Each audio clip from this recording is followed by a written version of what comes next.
Good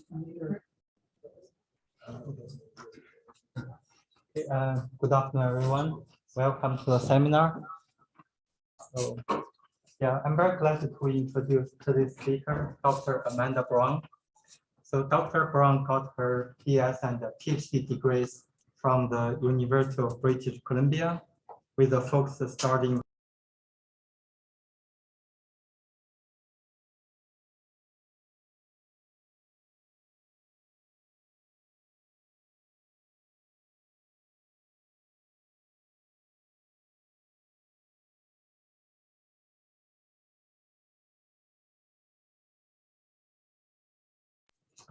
Currently, she's a faculty member in the Department of Biological Science at the Texas Tech University. And her research program over there covers a wide range of systems, including insects, nematodes, endophytes, and plants, but with a common theme to study the molecular and evolutionary mechanisms that maintain these beneficial associations between different organisms. I also want to mention that Dr. Brown got an NSF Career Award last year. I would say that's kind of the highest level at NSF for the young faculty. So congratulations for that. And with that grant, she will continue to work on the bacterial endosymbionts for the plant-parasitic nematodes. And that's what she will talk about today. So with that, let's welcome Dr. Brown. Thank you, Lei, for the great introduction. And thanks for being here, everyone. I really appreciate having some people to talk to over my visit today, and really interesting to know what's going on here at Purdue. I've never been here before. And as you heard, I work on a variety of systems, and I'm only going to focus on the nematode system, but I'm going to introduce kind of where we are coming from and where we're going by touching upon some of the other systems that I work on very briefly. So kind of a mouthful, the title here, but there are three endosymbionts. There's their bacteria in very distantly related groups that I'm going to be talking about, all of which occur in various nematodes. This is a pretty small number. We know microbiomes and microbes are really diverse, and yet I'm going to focus on these three because they're pretty special.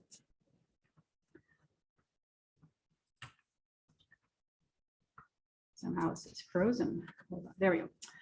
So I'm going to talk about some of these things. I'm going to talk about how the bacterial endosymbionts are ancient, apparently, in nematodes, and I'll explain why and our evidence for that. And that they do appear to be fairly rare compared to, let's say, just general microbes, these things that live inside the cells of their hosts.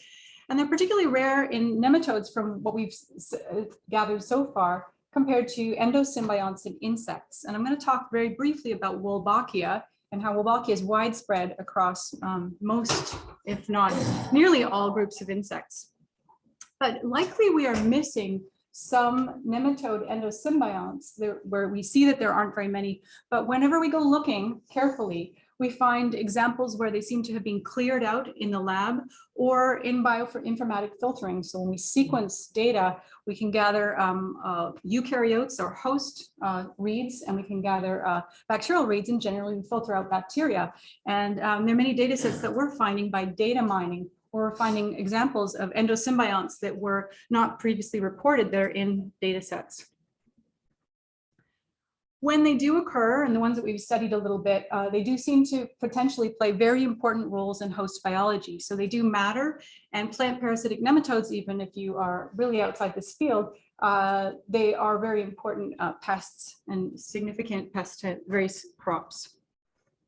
And then the last thing I'm going to talk about at the end is whether they can be used or harnessed as targets for biological control, and some of the caveats to that.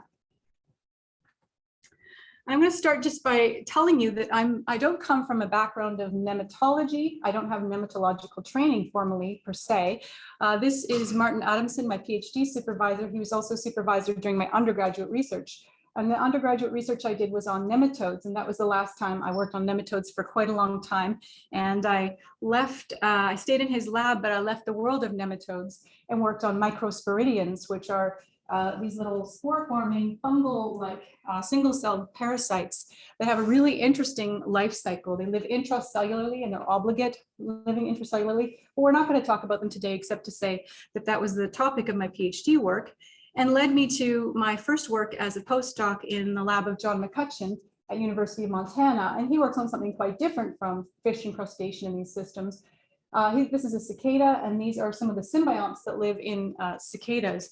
And the similarities that these are intracellular symbionts or intracellular organisms that have very reduced forms. And so the microsporidia are very interesting because they're some of the smallest eukaryote genomes known, smaller than many bacterial genomes.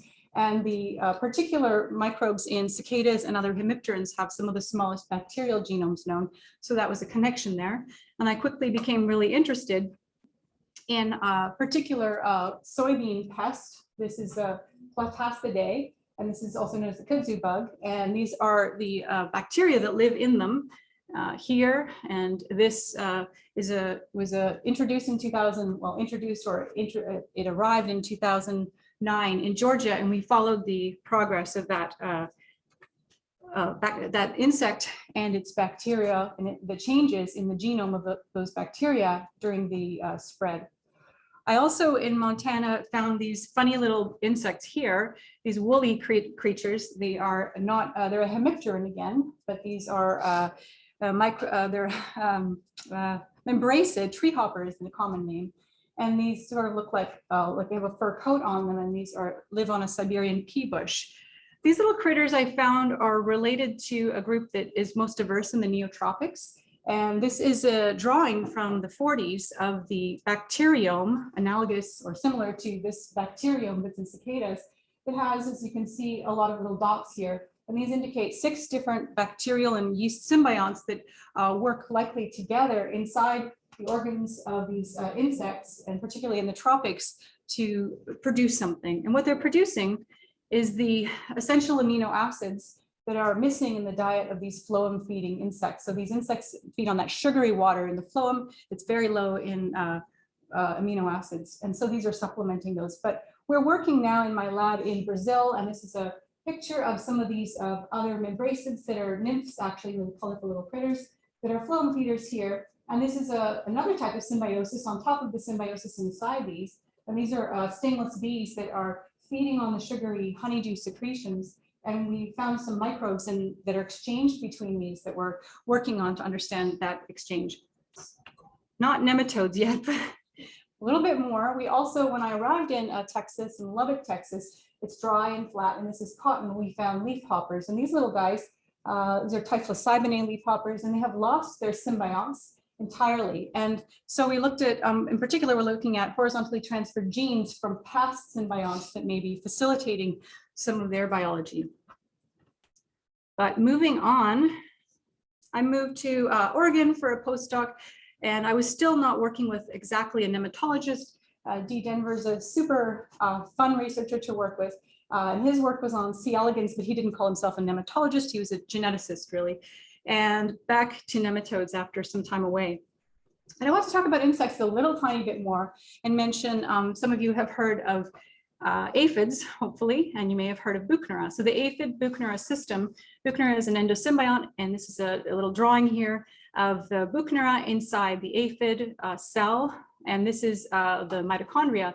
And this study, recent study in PNAS, shows you some of the gene regulation that is upregulated or downregulated under certain conditions. It's a really kind of busy looking image to produce these essential amino acids that the aphid can't get in its phloem diet. And this is facilitated by cooperation extensively, as you can see from all the arrows, between the host and symbiont. So we're really interested in that system in nematodes. And here is kind of one of the connections to this. Here is your typical exciting membracid, has an ant-like pronotum poking off there, sort of mimic there in Brazil. One of many reasons why I love these little bugs. But this is the mouth feeding parts of your typical hemipteran, and they have this piercing and sucking mouth part, the stylet that has through which they get their liquid diet. And the stylet diameter is very similar to plant-parasitic nematode stylets, coincidental name. This is by convergent biology, of course. This isn't morphologically driven by the same factors, but we have a very similar parameter. And this is suited to liquid feeding in these systems. And I always like to talk about where this all came from here. So we're talking now about ecdysozoans, and these are nematodes and arthropods early in the evolution of these groups. And there are these transitions to plant feeding on vascular tissues. So I like to point out here, we have a tree by a phylogeny by this group that I think is really powerful because it shows you some of the ranges of diversification of some of these groups with some pretty good data sets. And so we see here in this circle here, the ecdysozoan diversification happened quite early. But then we have the proliferation of land plants somewhere in this range. And this is when we have the origins of very diverse plant parasitic nematodes right around that era, colonizing these plants. And likewise, all these insects and many hemipterans began to diversify at that same time. So independently, these plant parasitic nematodes and hemipterans colonized plants and took advantage of this empty niche for these juices from plants. So I always, again, most of you probably have some idea that nematodes are important agriculturally, but for those who aren't that familiar with them, I always start with a few points. So nematodes are estimated to be the most numerically abundant animals on Earth, and they do contribute to nitrogen, so nitrogen mineralization, not plant parasitic nematodes per se. So soils host millions of nematodes per cubic meter squared space, because they're actually not very deep. Plant parasitic nematodes are, by many different estimates, really, really significant. Some estimates suggest about 25% crop yield globally and $100 billion cost annually. And for non-nematologists, you may not have heard this quote, but Nathan Cobb, who's the father of nematology, wrote this, and all nematologists like this one, that basically if you removed all of the matter in the universe except nematodes, and if you could see as disembodied spirits, we should still see mountains, hills, vales, rivers, lakes, and oceans represented by a film of nematodes. And so you'd be able to see and distinguish different hosts based on this species of nematodes parasitizing them. I also always like to throw in this funny picture. This is a parking garage at Texas Tech. When I first arrived there, I knew I'd be working on nematodes, and I found there was a parking garage dedicated to what seems to be plant parasitic nematodes or maybe C. elegans. And this whole entire parking garage has these nematode decorations on it, which was a very odd thing. I thought maybe there'd be hundreds of nematologists there, and I'm surprised to see there weren't. I'm going to be talking about some of the work that also emphasizes that nematodes might be important because of this funding that we have in my lab to study these little endosymbionts in a few plant parasitic nematodes. But I want to also give you some more context. So there was some previous work on endosymbionts and nematodes, and I'm just going to highlight a couple. First of all, in 2003, there was a PCR-based study looking at whether Wolbachia occurs in any nematodes besides filarial nematodes, and the answer was no. This time, likely because their PCR primers were specific to either the filarial nematode Wolbachia or the insect Wolbachia. And so if your PCR primers are not specific to your clade, you won't find them, you'll have false negatives. And then in 2009, there was the first paper, which was a little bit controversial at the time, discovering a Wolbachia in a plant parasitic nematode, specifically Rhodophilus. In 2006, there was also another well-characterized, finally, endosymbiont Cardinium in a plant parasitic nematode, and this was in heteroroglycines. In 2000, there was this paper and a cluster of other papers identifying a different endosymbiont, the three that I'm talking about now, in Xiphinema nematodes. And in a few studies, including this one most recently, there is a replacement symbiont. And I won't talk very much about replacement symbionts today, but just generally in hemipteran insects, sometimes symbionts are lost over time and can be, that seems that loss facilitates a secondary symbiont replacing and becoming a primary symbiont to do some of those essential services. And as I mentioned in the first point, it does appear that we have evidence, and this paper is a nice one that shows you that we see little pieces of horizontally transferred genes left over in many different nematodes across the phylogeny of nematodes from potentially as early as those first radiations. And so we think that altogether this points to there being still hidden endosymbionts that we haven't yet discovered. Even in these early studies, these were not broad surveys. They were just finding them and quickly pursuing them. And one of the things that I did in arriving at Oregon State was I thought, well, there may be some Wolbachias, and I asked these very kind people, D. Denver and Inga Zasada, to let me analyze some sequence data. So I arrived there the next week. We sequenced just 6 nematodes species, and we found 3 endosymbionts in just 6 kind of randomly chosen nematodes, not having looked at that literature, by the way, before doing this work. And what we found, and these are GC coverage plots or blob plots, if you haven't seen them before. So on the x-axis is the percent GC in all of the assembled pieces of the genomes that we've got, and on the y-axis is the abundance of reads mapping to those contigs. And what we're seeing in different colors is the different blast hits to different microbes. So in the top one, I call this the Hawaii volcano plot. Looks like we have a little lake here, and we have a volcano with lava shooting up into the air. And the lava is Xiphinematobacter. So it's high abundance contigs mapping to a verrucomicrobial symbiont that had been previously described, but I didn't know anything about it at the time. The other one is a Pseudomonas fluorescens that we won't talk about today. And so we did fluorescence in situ hybridization to make sure that this wasn't an artifact, and we saw the following. So we see in the red, we see the actual cells, sort of elongate cells of Xiphinematobacter in the lining inside. They're intracellular and they live in the lining of the gut. And this is just DAPI of the nematode. You can also see those same cells that have some DAPI staining because of the AT-rich staining, and we see them on top of each other. So nice pictures. They also occur in the ovaries, and they also occur in, this is an egg, this is an unhatched larva. Here you can see the stylet autofluorescing, and here you see the gut primordia developing that are showing you the reddish color there, where the bacteria is already localizing into the gut region. So we were able to confirm that that's not just an artifact, and see that they are intracellular, and confirm this was matching the previous studies. So we did some further work on that I'll talk about in a minute, but also in that same first week at Oregon, we found these 2 clusters within Protolincus penetrans, another nematode. We saw, as you see in the red dots, a Wolbachia, and the blue dots, a Cardinium. And here we see our fish work show the Wolbachia distributed all throughout the tissues of the nematode, the Cardinium similarly. And if you superimpose them, you can see they're both there. And so why do these endosymbionts matter? Well, I'm just going to show you just really quickly a couple of reviews that rank some of the top most important plant parasitic nematodes for those who are not nematologists. And in those top 10 most significant, we have several that have symbionts. So we'll talk about Heterodora and Globidira. Protolincus is the one that we just found in that first week at Oregon State. Rhodophyllus is the example of the burrowing nematode that had a previously reported Wolbachia without its genome sequenced yet. And then Xiphinema. So these, this is in Xiphinema index, but this genus has very important representatives.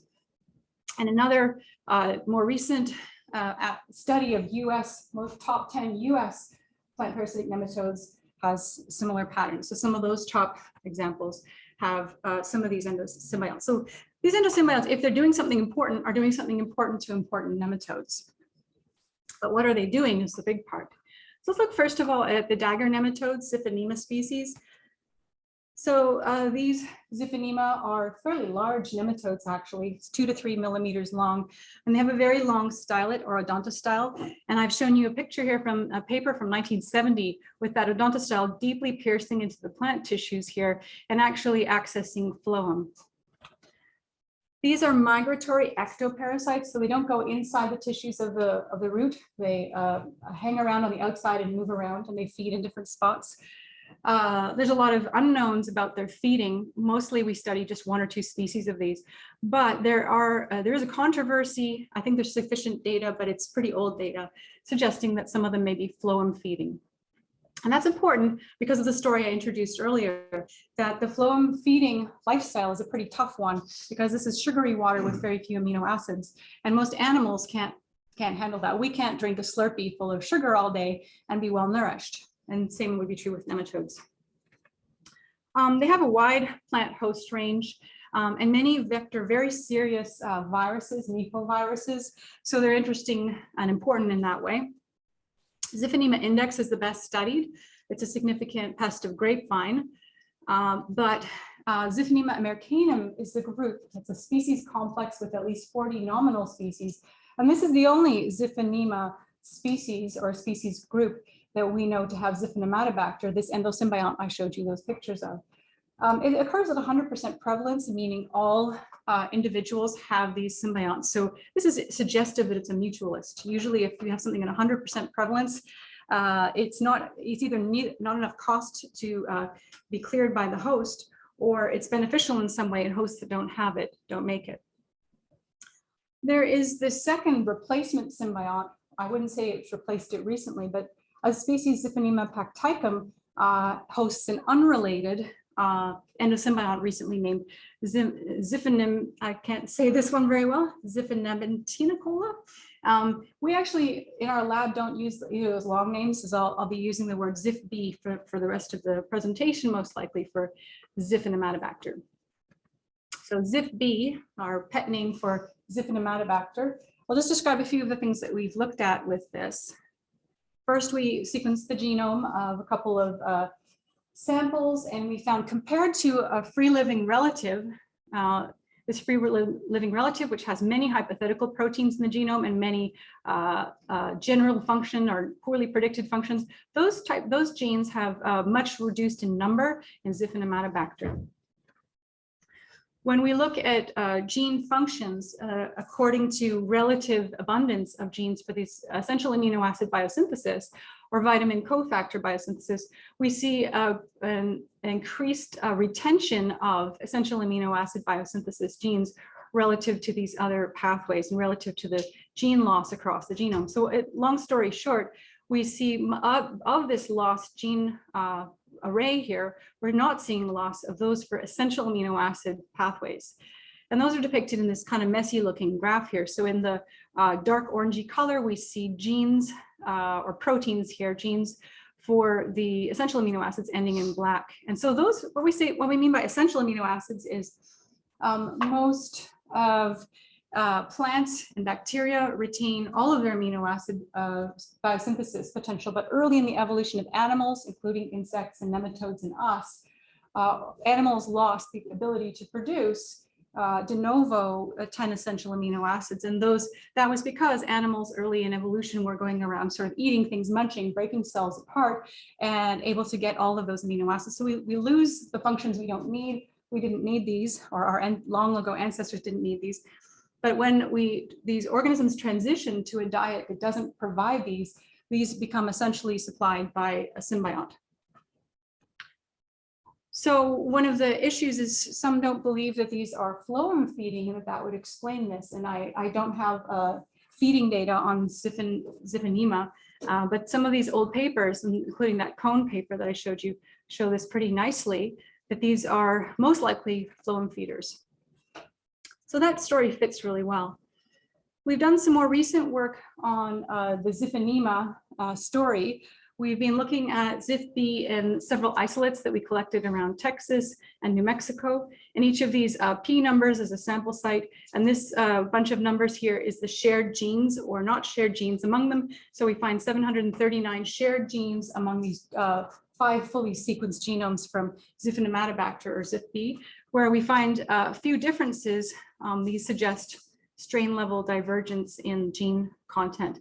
And this is kind of small on the slide, but the vertical columns are those same isolates of Xiphinematobacter compared to outgroups. And then each of these clumps are the essential amino acids in that dark orange color, non-essential amino acids in the orangey color, light orange, and then vitamin and cofactor synthesis. And the main picture is that there's, in these new isolates that we found, there are some differences, but there's essentially preferential retention of the genes for the essential amino acid function, again, supporting our original hypothesis.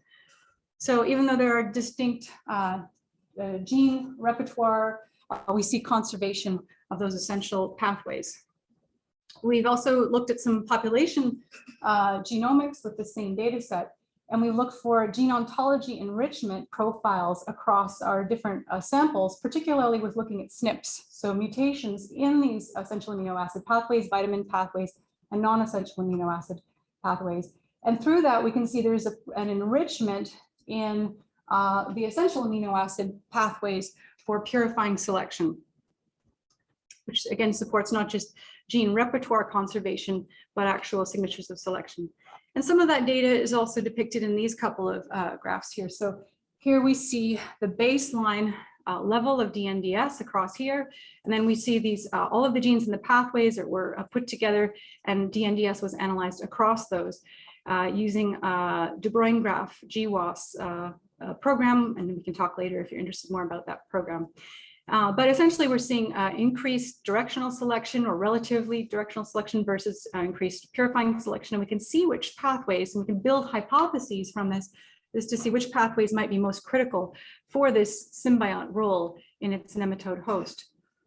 We also did this work using CODAML, which again looks at signatures of purifying selection, and found very similar results from slightly different data set in those two analyses. And this work was done with the help of a non-thesis master's student and an undergraduate, which I didn't really mention, but in our laboratory, we have a lot of undergraduate researchers. We've had up to 80 in my 6 years, undergraduate researchers who helped with a lot of these analyses. So I wanted to then talk about Pratylynchus species. So I showed you first Xiphinema and Xiphinematobacter and its symbiont, which appears to be potentially an essential amino acid supplementing microbe. We still need to do some experiments on that. But Pratylynchus had Wolbachia and Cardinium, these two symbionts. So I want to talk a little bit about this. Pratylynchus is a little smaller, relatively speaking. In fact, it's a little smaller than C. elegans. It has a stylet. These are migratory endoparasites. So they live by drilling through plant roots and between different cells. And that drilling leaves lesions that can provide access to other pathogens. So much of the damage is secondary. And there are many plant hosts for most of the Pratylynchus that we know about, but there are some really important economic crops that I've listed here. Pratylynchus penetrans is the one that I showed you. Just happened to be one of several Pratylynchus species that we looked at when I arrived at Oregon, and we sort of struck oil, as it were, with finding this particular one in our set. This infects about 164 different hosts that we know of, and these are mostly in the temperate zones.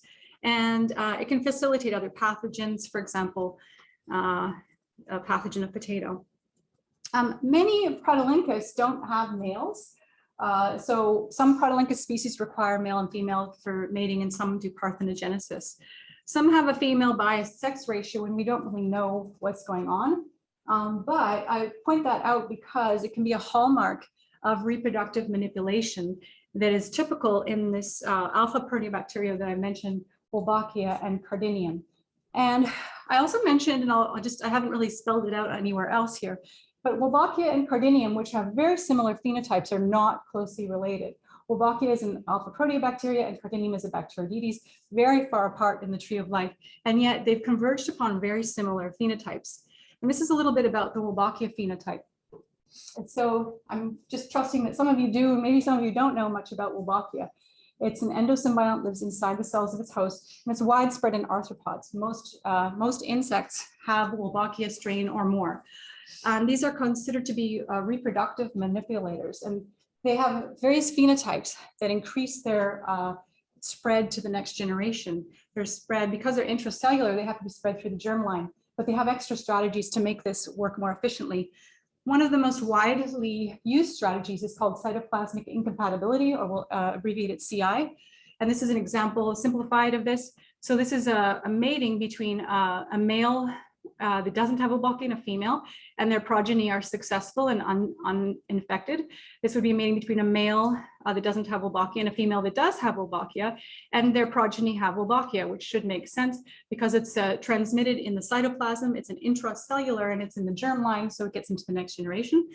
It shouldn't be surprising also that a male with Wolbachia and a female with Wolbachia have individuals that have their offspring have Wolbachia. What is kind of surprising is CI.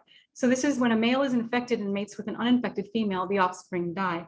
And this is was perplexing mechanistically for some time, but in the last couple of years, there's been some really nice work on how this works. And it looks like there are sort of a toxin-antitoxin system.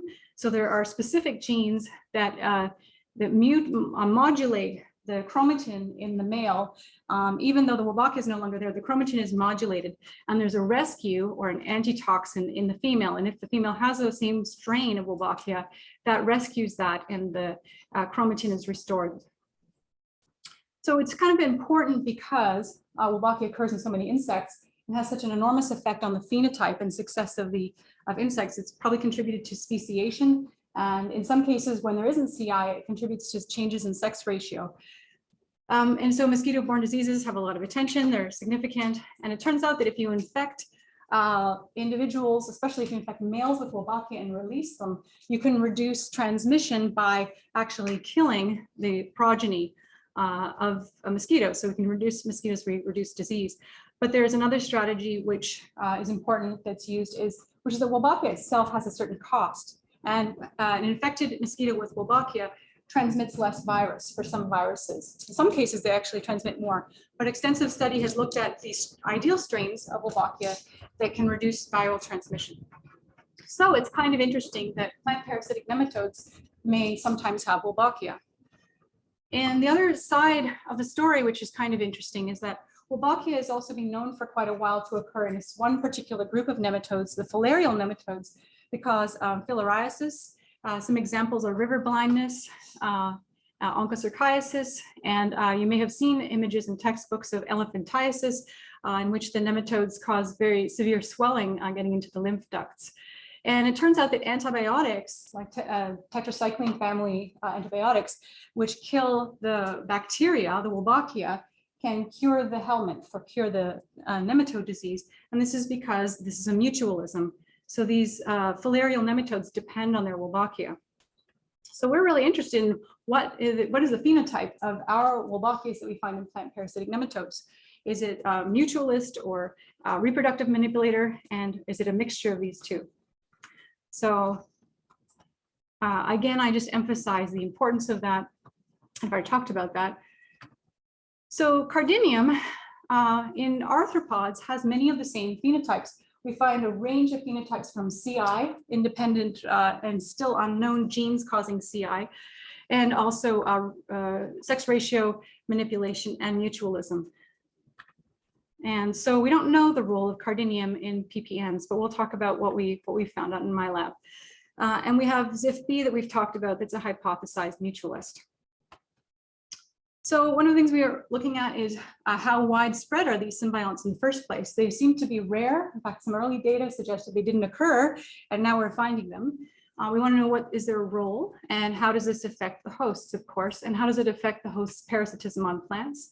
We have some studies and many ongoing IMPREP studies in this work, and sort of outlining what we do with what we did in our grant proposal is we propose to do sort of a systems biology investigation, including field sampling, including experiments in the lab, and experiments on the tripartite association with plants.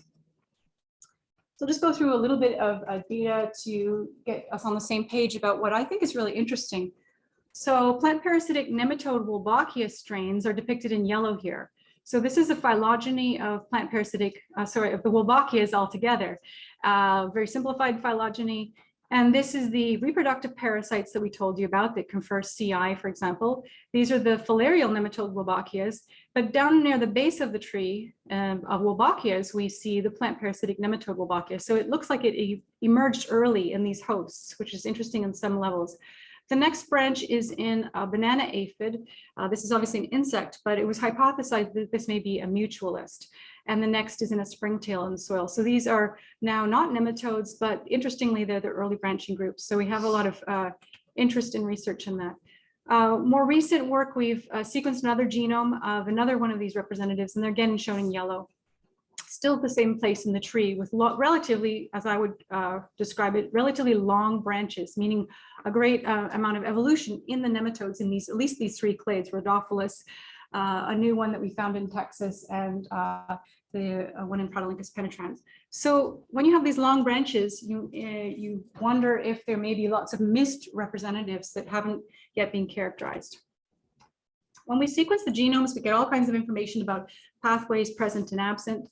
And so we found that when we combine this data that we have so far on these couple of representatives, we find that there are no prophages or WO prophages that have the CI genes. So we don't seem to see cytoplasmic incompatibility in plant parasitic nematode Wolbachia. They also lack some interesting pathways for example, B vitamin synthesis. And this has been important because it's been argued that one of the ways that Wolbachia maintains the slight cost to its host is by being slightly mutualistic and supplementing other things. And obviously there's a trail of genes that support this hypothesis. So we looked for those and we found this to be missing. And this is a small on the slide here, but these are the genes for riboflavin synthesis. And we see just one RIB-B gene present in the plant parasitic nematodes, which is the top graph, and all the other ones are missing from the plant parasitic nematodes. So I've also plotted the same here. So in yellow, the plant parasitic nematode Wolbachias, in green, the one that's the nearest relative in the banana aphid, and then the mutualists and the reproductive parasites, where a solid block means that the genes are present, an empty block means the genes are absent. And what we see where most of the genes that are present or retained are for iron metabolism. So these do all kinds of different things to do with iron metabolism. And it seemed a little curious that iron metabolism was especially conserved in these. And hence there's been a couple of papers that have hypothesized that maybe the earliest mutual benefit in the plant parasitic nematode Wolbachia is in either supplementing heme and iron that's depleted in these early plant feeders, or in maintaining or managing the toxic effects of iron in these environments. So a little tiny bit of ecological data. Admittedly, we don't have a lot of data on that, but we do know that this is a Wolbachia infected and Wolbachia uninfected Pratolynchus penetrans. So the infecteds have a biased sex ratio toward females. So this may be a phenotype that they're conferring. So they're doing something potentially. We also have looked at the total genome repertoire, where there's about 489 totally shared genes across Wolbachias, but there are almost equal numbers of plant parasitic nematode and filarial nematode genes shared that are unique as compared to plant parasitic nematode to the reproductive manipulators. So we're seeing 81 and 82, very similar. So not a really sort of slam dunk here, a pattern of the nematode Wolbachia showing up as mutualists or reproductive manipulators. And we find slightly increased levels. This is a graph of the shared genes with the plant parasitic nematode across the other Wolbachia strains sequenced. And the filarial nematode Wolbachias have more shared genes with the plant parasitic nematode Wolbachias as far as gene similarity. This is just genes by name. This is gene similarity. So this would be slightly indicative that our Wolbachia may have more in common with those mutualists, but I'm not completely clear from that data yet. One of the other things we've been doing, though, is we've been trying to get a wider collection of plant parasitic nematode Wolbachias to compare. So we've been sampling in the south of Texas because for various reasons, it's fun to go down there. There are fruit farms, there are tropical fruit farms, and there's a banana farm that we've been sampling at that has other fruit. So we sampled nematodes and we isolated the nematodes in Barraman funnels, and then we did shotgun sequencing on the whole communities. And this is a graph showing correlation of a lot of different nematodes in our samples with other nematodes, including non-nematodes like Wolbachia. And we found, based on correlated occurrence of the Wolbachias that we were finding and the nematodes, that most likely the pattern was that the Wolbachias we found in that site were Helicotylencus, which is this spiral shaped nematode. Coincidentally, this is the nematode that's built into the parking garage at Texas Tech that I pass every day. So maybe the truth is stranger than fiction. This is very, very puzzling, but I didn't make this up. This is a real, but anyway. One of the things that we found in comparing these genes and genomes is that some genes don't seem to follow the same pattern, phylogenetic pattern as others. In particular, we found a couple of genes for lysine synthesis, this ASD2 and lyse gene that don't fit the pattern of the rest. So most Wolbachia genes cluster together for these two genes in this greenish color and their nearest out group in the bluest color. But our plant-parasitic nematode Wolbachia genes in these two cases cluster separately with other alpha proteobacteria in the yellow. And they actually, these two genes occur together in what we think is a horizontally transferred gene operon. And what they fit most closely to is midichlorian. Midichlorian is a puzzling little microbe that's a symbiont inside the mitochondria of its host. So it lives between the layers of the mitochondria. Very funny critter there. But I paid a lot of attention to this in particular because of the story of lysine itself. Lysine is not only an essential amino acid, but it's also limiting in roots generally. And nematodes can't synthesize lysine. And we found, so these are those two horizontally transferred genes as we hypothesized based on those phylogenies that are early in this pathway of the synthesis of lysine. But here is lysine here, when nematodes are lacking and Wolbachia is lacking these genes here. So these genes jumped into, we assume, the Wolbachia from somewhere, not sure where. And it's a little bit of a puzzle to figure out what they're doing because these Wolbachia don't produce lysine and neither do the nematodes. So they're not supplementing lysine. So we have some sort of stories or questions there. But we built from this some other questions and also based on this other horizontally transferred gene that's in a related pathway. So this is a saccharipine dehydrogenase gene from a eukaryote that's also jumped into the Wolbachia genome from what we can tell. And we believe that it may mediate the triggering of systemic acquired resistance. And that's a little bit of a complicated story that I'll try to explain in the next slide. So we also described this in a little bit of detail in this publication. So if I don't do justice explaining what our logic is here, you can look further there. So this is kind of what I try to explain. Again, lysine is limiting in roots.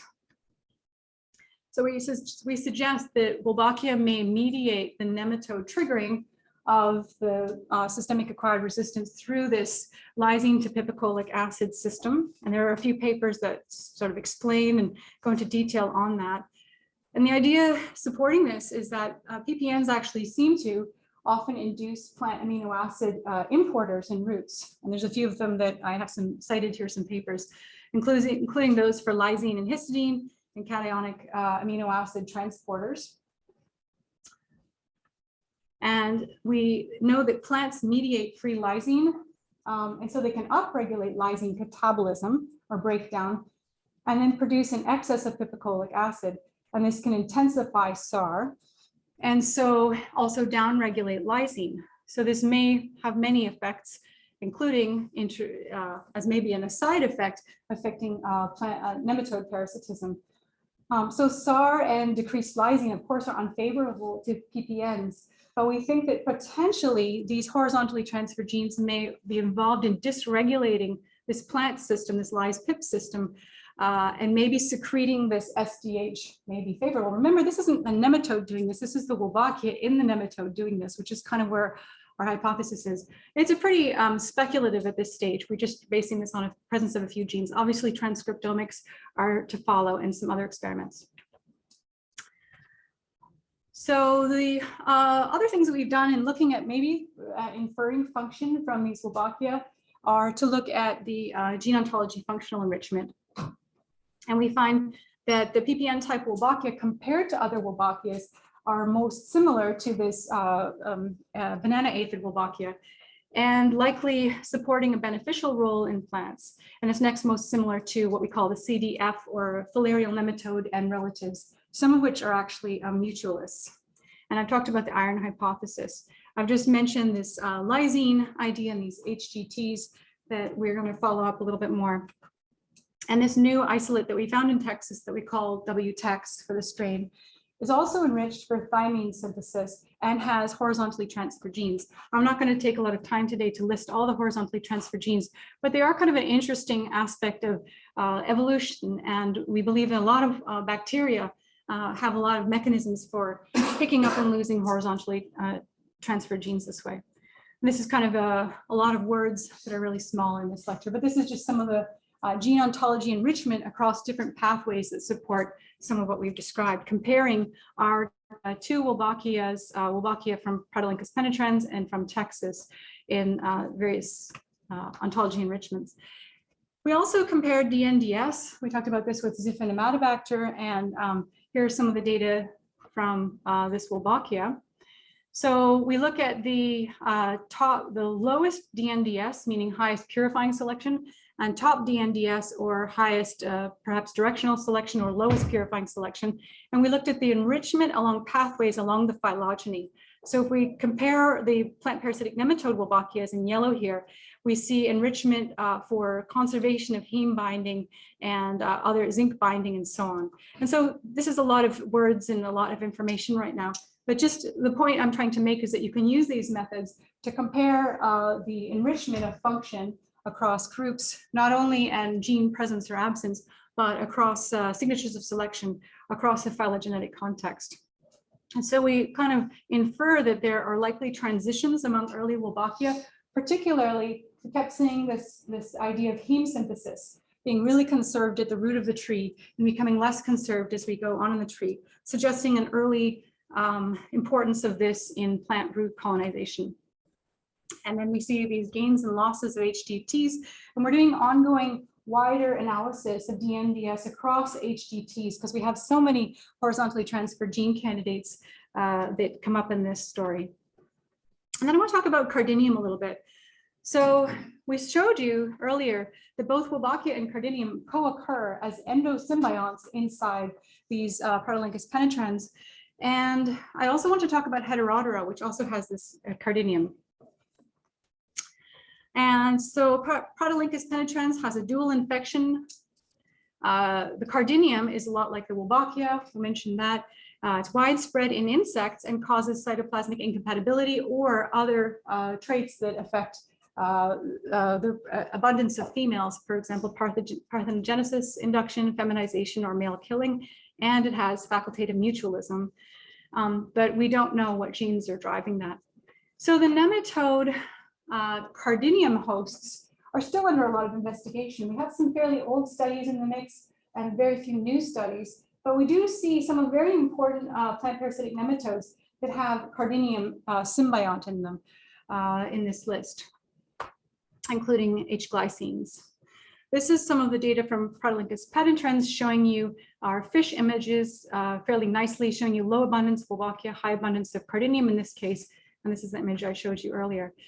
One of the early studies before this Cardinium was named, but this is in the esophageal glands, where we see Cardinium cells here surrounded by host ER. And this has always piqued my interest seeing this image here, because I question whether Cardinium may impact the cyst nematode virulence by being in those esophageal glands where we know that they're secreting effectors to get into the plant. And so our lab is working on Cardinium in a number of these hosts, and we won't go into it today, but we found also a Wolbachia in this particular beet cyst eelworm by data mining. So there's a Wolbachia potentially in one of these two. So some of the data, and I won't go in a lot of detail, was, of course, we looked at gene repertoire overlap, and we found some differences, similarities, but the long story short was that we couldn't answer very quickly the role of Cardinium in plant-parasitic nematodes with this type of data, just to see that there were indeed many horizontally transferred gene candidates and many genes that we can identify are likely in helping them interact with their host nematode. When we look at biosynthetic pathways for essential amino acid genes, they are not present in the Cardinium. We do see some highly retained pathways that are highlighted with those arrows. We also see a phage tail-like protein secretion system, which people who study this found to be remarkable. But what I think is kind of remarkable is some of these HGTs. So we were plotting the horizontally transferred genes on the tree. This is the plant parasitic nematode Cardinium, and here are some insect representatives. And along the tree, we have new horizontally transferred genes that seem to have jumped into this based on our best estimates. And I really just want to highlight this one. There's a nematode nuclear encoded mitochondrial gene that appears to have jumped into the Cardinium genome. This is a long chain fatty acid CoA ligase. And this is still under investigation, but I think there's a close association between Cardinium and potentially fatty acid synthesis and mitochondria. We also show really quickly this Wolbachia and Cardinium model here, where we know that there's some complementarity in the thionine and fatty acid synthesis, presence absence of genes, and also some biotin transport genes. So we need to follow that up with more work. So I want to finish by talking about a couple little things here. One is that we've been doing field sampling to get a better estimate of this. And from a very small set of collection sites, mostly in Texas, we found some Wolbachias and Wolbachia HGTs, some Cardinium, and we generally find the Xiphinematobacter in most samples that we collect. We find a lot of other bacteria that I haven't talked about today, many of them novel bacteria. So this was a pie chart of the different clades of bacteria that we find when we sequence a community of nematodes from a single soil sample. We've just this past couple of summers gotten out with a vehicle and traveled as much as we can to collect more samples. We're combining some of our sampling now of these communities of nematodes with a new method that we've worked on in our lab called lysis Hi-C, in which we lyse tissue without mixing it up, without homogenizing it, to allow the symbionts and their host DNA to intermingle. And then we link that together with formaldehyde and sequence that using this method called Hi-C to see who's next to who in these situations, to be able to untangle the community of bacteria and the community of hosts. Another thing we've been doing is data mining. So we can go through previously published data. And this is, again, in one of the recent papers that our lab produced. And in blue here, very small font, but you see all of the different Wolbachia-like hits in the tree of Wolbachia that we found through data mining that weren't there before. So this in yellow is the plant-parasitic nematode-like hits that we find in the database. And long story short is we seem to see a lot of hidden or Wolbachia-like representatives from rhizospheres and soil that other people have sequenced. So we're perfecting that pipeline. We're working on, this is one of my graduate students who's a bioinformatician, and we're working on making this pipeline even faster. It's a very rapid pipeline to do this data mining, but we want it to be super rapid so we can look through mountains and mountains of data ultra fast. And so we blast pre-screen the subsets of raw SRA reads for 16S and genome similarity to our targets. And you can use this on any target because we have it set that way. And then we bin and map and reassemble those subsets before we do full assembly. Obviously, that's the computer intensive part. And this is much more sensitive so far in our hands than other tools that we know of that can do metagenome assembly. In particular, what we're really interested in is addressing the problem of HGTs that muddy up these kinds of data sets. And so we use subtractive mapping and scanning for higher coverage non-targets to check for HGTs in those before we proceed forward. And we aim to not have this biased against or for HGTs so that we can actually identify those. And so a couple of conclusions.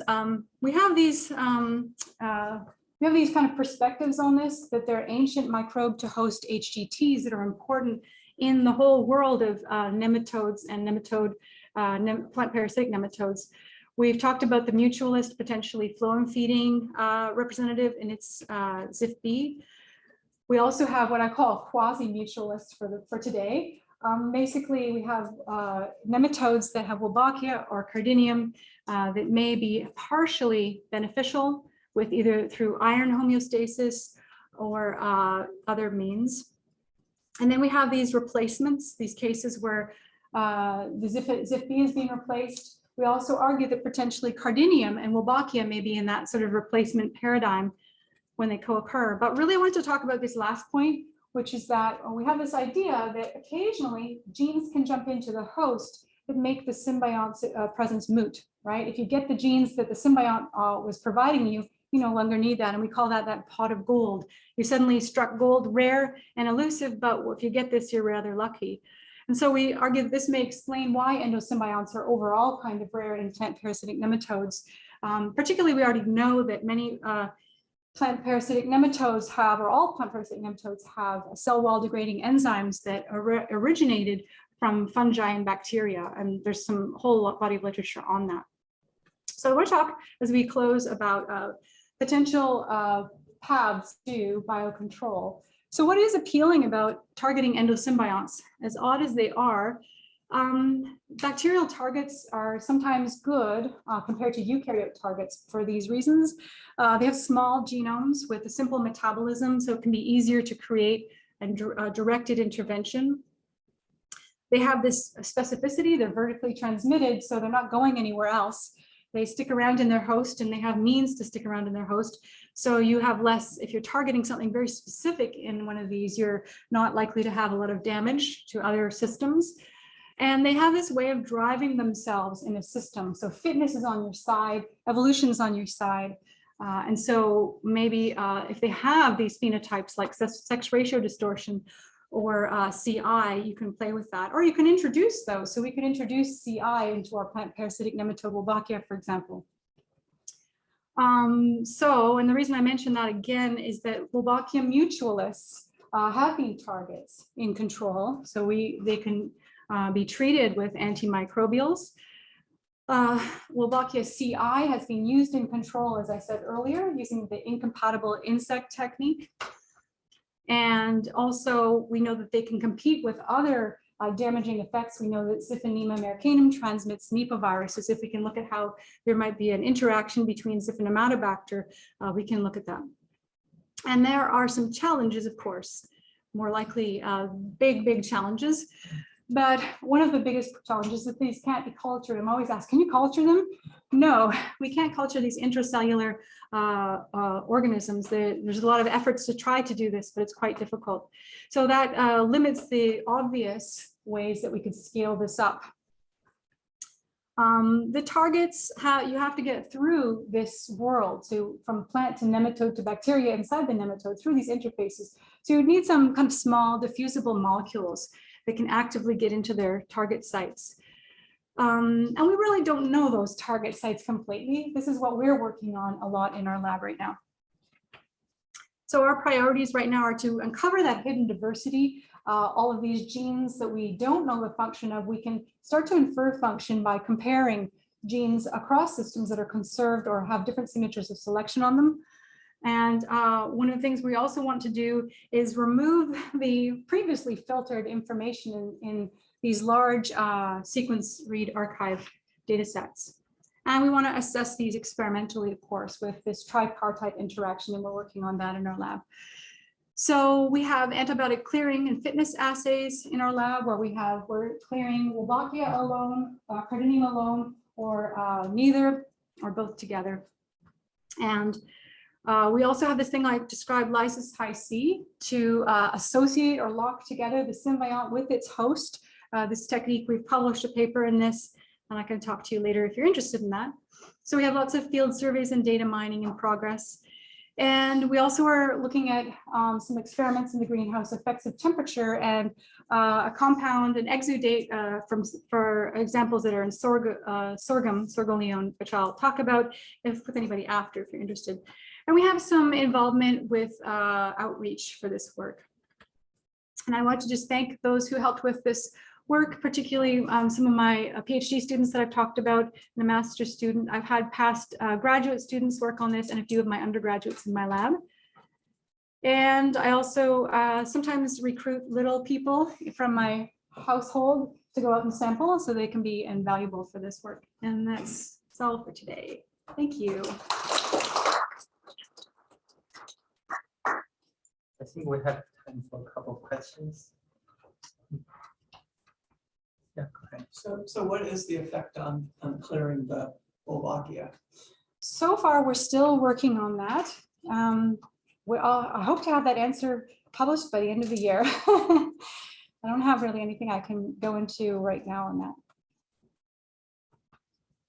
I don't know if you can mention or like explain this, but you mentioned that a lot of the information on Xiphinema's feedings mechanisms are decades old. Is there a reason we don't have like good knowledge of that, especially with modern microscopy techniques? I can tell you why I don't do that, because I wouldn't quite know how to do that. But I do have one of my master's students, Taryn Jote, who's working on that in Protolincus. I could task her with this for Xiphinema too. Xiphinema is a little hard to work with in the lab. Most people say. I haven't really tried, except they do just die when you pull them out and try to work on them. They're very sensitive. But in theory, so we have this thing I didn't describe called Nemalife. It's an engineered little slide that has little pegs on it for C. elegans. An engineer at our university worked on this. And we're working on putting the Protolincus penetrans in that little Nemalife platform to study its physiology a little bit more carefully in the presence or absence of a root exudate. But we could put roots in that too, and we could look at the feeding and study the differences in feeding. But we're not quite there yet. But it would maybe be more amenable to that than Protolincus because of its larger size. Yeah. As a follow-up to that, like what would be the significance if the feeding, like of the feeding strategies in terms of how this endosymbiote functions?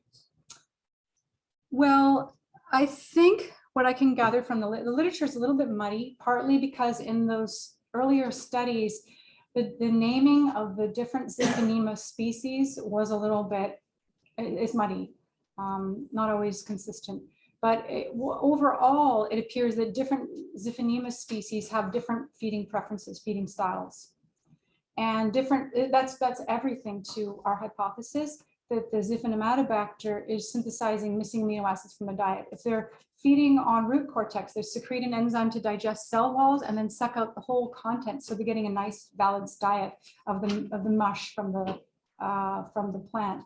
If their stylet is always going into the phloem, they're getting this limited diet, and then they would need this. So it's a pretty clear hypothesis we have. But we have to deal with muddy taxonomy and getting the right representatives. In some cases, I also think that it may be life stage dependent. So they may be not phloem feeders at some stages in their life and then become phloem feeders at a later stage. So that's what my hypothesis is, but yeah, makes sense? On one of your last slides, you mentioned like plating some lesion nematodes and being able to like culture them that way. Yeah. How successful is that? How long does that take? So I did show a picture of our corn root agar. So we Yeah. take Gamborg's media agar and we get corn root to grow. We excise the shoot and then we can put them on there. They can grow for a while. Some people have more success than others. There's a high contamination rate because we're not using any antibiotics in them. So that's what our main assay is right now for those. But Do you think that would work with other nematode species at all? which ones? So, I mean, I work with plants, so Okay.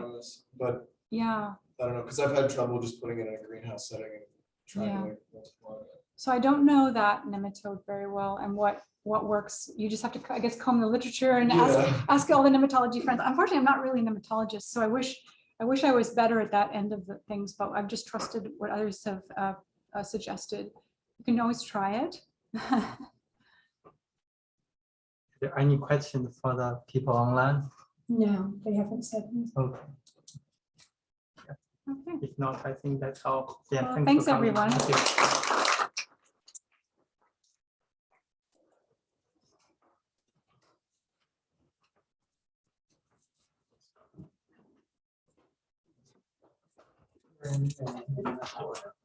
you.